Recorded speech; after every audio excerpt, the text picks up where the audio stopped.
मेरे प्यारे दोस्तों, आज हम आपके लिए लाए हैं सबसे बेहतरीन लव शायरी। अगर शायरी की एक लाइन भी आपको पसंद आई तो प्लीज इस वीडियो को लाइक कीजिएगा और ज्यादा से ज्यादा शेयर कीजिएगा। तो चलिए दोस्तों, शायरी को मैं स्टार्ट करती हूँ।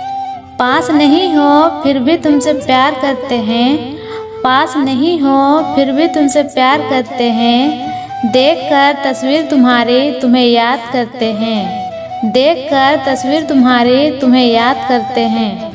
साथ अगर दोगे तो मुस्कुराएंगे जरूर, साथ अगर दोगे तो मुस्कुराएंगे जरूर। प्यार अगर दिल से करोगे तो निभाएंगे जरूर, प्यार अगर दिल से करोगे तो निभाएंगे जरूर। सब कहते हैं जिंदगी में सिर्फ एक बार ही प्यार करना चाहिए, सब कहते हैं जिंदगी में सिर्फ एक बार ही प्यार करना चाहिए। लेकिन तुमसे तो मुझे बार बार प्यार करने को मन करता है, लेकिन तुमसे तो मुझे बार बार प्यार करने को मन करता है। उदास नहीं होना क्योंकि मैं साथ हूँ, उदास नहीं होना क्योंकि मैं साथ हूँ। सामने ना सही पर आसपास हूँ, सामने ना सही पर आसपास हूँ।